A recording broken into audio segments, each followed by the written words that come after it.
Welcome to VJ Aksha Blog.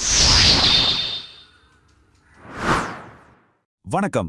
ஒவ்வொரு செகண்டும் நம்ம கூடவே இருக்கிற ஒரு விஷயம்தான் நேரம். ஆனா அந்த நேரமே ஒரு மாய. அது உண்மையே இல்லைன்னு சொன்னா நம்புவீங்களா? நிஜமாவே நேரம்னு ஒண்ணு இருக்கா?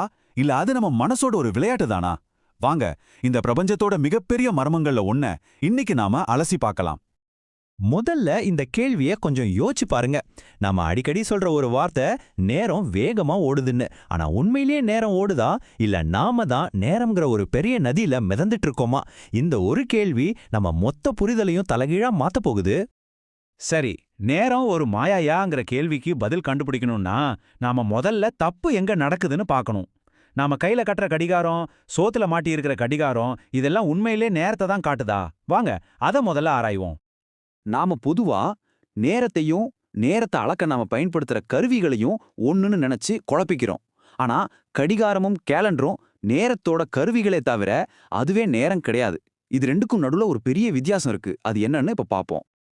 இதுதான் ரொம்ப முக்கியமான பாயிண்ட். கடிகாரங்களோ இல்ல காலண்டர்களோ நேரத்தை அளக்கவே இல்ல, அதுங்க மாற்றத்தை அளக்குது.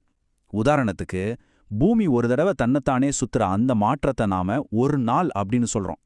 அந்த மாற்றத்தை அளக்குற ஒரு கருவி தான் கடிகாரம். அப்போ நாம அளக்கிறது மாற்றத்தை தானே தவிர நேரத்தை இல்ல. சரி, இந்த கருவிகள் எல்லாம் வெறும் மாற்றத்தை தான் அளக்குதுன்னா, அப்போ சில சமயம் நேரம் மெதுவா போற மாதிரியும் சில சமயம் ஜெட் வேகத்துல போற மாதிரியும் நமக்கு ஏன் தோணுது?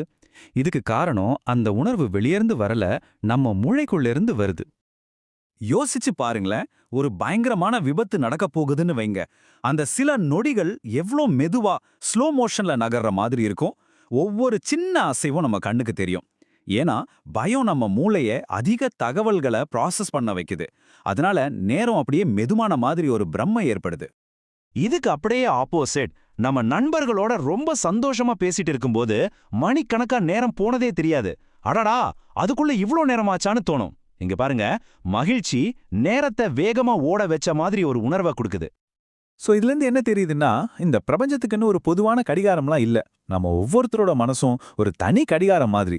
நம்மளோட உணர்ச்சிகளுக்கு ஏத்த மாதிரி அது வேகமாகவும் ஓடும், மெதுவாகவும் ஓடும். ஓகே, நம்ம மன ரீதியான அனுபவத்திலிருந்து இப்ப அறிவியலுக்குள்ள வருவோம். இந்த உலகத்தோட தலைசிறந்த விஞ்ஞானியான ஆல்பர்ட் ஐன்ஸ்டீன் நேரத்தை பத்தி என்ன சொன்னார்னு பாப்போம். இது நம்ம புரிதலா அடுத்த கட்டத்துக்கு எடுத்துட்டு போக போகுது. பாருங்க.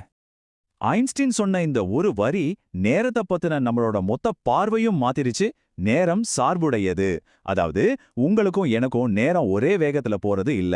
நீங்க எவ்வளவு வேகமா பயணிக்கிறீங்க, உங்களை சுத்தி ஈர்ப்பு விசை எப்படி இருக்குங்கிறத பொறுத்து உங்களுக்கான நேரம் மாறும். இதுக்கு 2 முக்கிய விதிகள் இருக்கு. ஒன்னு, ஈர்ப்பு விசை எங்க அதிகமா இருக்கோ அங்க நேரம் மெதுவா போகும். உதாரணத்துக்கு, ஒரு பெரிய கோல் பக்கத்துல நேரம் ரொம்ப மெதுவா போகும். இதனாலேயே நேரம்ங்கிறது பிரபஞ்சத்துல எல்லாருக்கும் பொதுவான மாறாத ஒரு விஷயம் இல்லைன்னு ஐன்ஸ்டீன் நிரூபிச்சார். இதுக்கு ஒரு நிஜ உதாரணம் சொல்றேன் கேளுங்க. பூமியில இருக்கிற நமக்கும் சர்வதேச விண்வெளி நிலையத்துல இருக்கிற விண்வெளி வீரர்களுக்கும் நேரம் ஒரே மாதிரி போகாது. விண்வெளி நிலையம் ரொம்ப வேகமா சுத்துறதாலையும் பூமியோட ஈர்ப்பு விசையிலிருந்து கொஞ்சம் தூரமா இருக்கிறதாலையும் அவங்களுக்கு நேரம் நம்ம விட ஒரு துளி மெதுவா போகும். இது சும்மா கதை இல்ல, நிரூபிக்கப்பட்ட உண்மை. இந்த சார்பியல் தத்துவத்தோட உச்சகட்டத்தை நாம எங்க பார்க்கலாம்னா, பிரபஞ்சத்தோட ரொம்ப மர்மமான கருந்துளைகள் பக்கத்துல தான். வாங்க, அங்க நேரம் எப்படி நடந்துக்குதுன்னு பார்க்கலாம். கற்பனையே செய்ய முடியாத அளவுக்கு பயங்கரமான ஈர்ப்பு விசை கொண்ட ஒரு கருந்துளையோட விளிம்புல நேரம் கிட்டத்தட்ட நின்னு போயிடும். அதோட வேகம் 0 நெருங்கிடும். அதாவது வெளியிலிருந்து பார்க்கிற ஒருத்தருக்கு கருந்துளைக்குள்ள விழற ஒரு பொருள் அங்கேயே உறைஞ்சு நின்ன மாதிரி தெரியும்.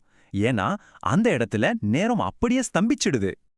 அப்போ இதுக்கெல்லாம் என்ன அர்த்தம்? நேரம்ங்கிறது தனியா ஓடுற ஒரு நதி இல்ல. அது இடத்தோட, அதாவது ஸ்பேஸோட பின்னி பிணைஞ்சிருக்கு. ஐன்ஸ்டீன் இத ஸ்பேஸ் டைம்னு சொன்னார். ஒரு துணியில நீளமும் அகலமும் எப்படி பிரிக்க முடியாதோ அதே மாதிரி இடத்தையும் நேரத்தையும் பிரிக்கவே முடியாது. அதனால தான் ஈர்ப்பு விசையால இடத்தை வளைக்க முடிஞ்சா அது நேரத்தையும் கூடவே வளைக்குது. சயின்ஸ் படி நேரத்தை வளைக்க முடியும்னு சொல்லுது. நம்ம மனசும் நேரத்தை வளைக்க முடியும்னு பார்த்தோம். அப்போ எதுதான் நிஜம், எதுதான் உண்மை? இந்த கேள்விக்கு பல தத்துவங்களும் ஆன்மீகமும் ஒரு ஆச்சரியமான பதில சொல்லுது. அது என்னன்னா, இப்போது மட்டுமே உண்மை. பல தத்துவங்கள் என்ன சொல்லுதுன்னா, உண்மையில இருக்கிற ஒரே ஒரு விஷயம் இந்த கணம், அதாவது இப்போது மட்டும்தான். கடந்த காலங்கிறது உங்க நினைவுகள்ல இருக்கு, எதிர்காலங்கிறது உங்க கற்பனைகள்ல இருக்கு. ரெண்டுமே உங்க மனசுக்குள்ள தான் இருக்கு, வெளியில இல்ல. ஆக நம்மளோட இந்த முழு பயணத்திலிருந்து நம்ம புரிஞ்சுக்கிட்டது என்னன்னா, நேரம் என்பது நாம நினைக்கிற மாதிரி ஒரு கடிகாரமோ கேலண்டரோ இல்ல. அது ஒரு பொருள் கிடையாது. அது ஒரு அனுபவம். நம்ம மனசுக்குள்ளேயும் இந்த பிரபஞ்சத்தோட ஆழத்திலையும் வளைந்து நெளிந்து ஓடுகிற ஒரு மாய நதி. கடைசியா இந்த கேள்வியோட உங்களை விட்டு செல்கிறேன். இவ்வளோ தூரம் கேட்டதுக்கு அப்புறம் இப்போ உங்களுக்கு என்ன தோணுது? நேரம் என்பது இந்த உலகத்துல உண்மையிலே இருக்கிற ஒரு பொருளா அல்லது உங்களுடைய மனசுக்குள்ள நீங்க உணரும் ஒரு அனுபவமா? இத பத்தி யோசிங்க.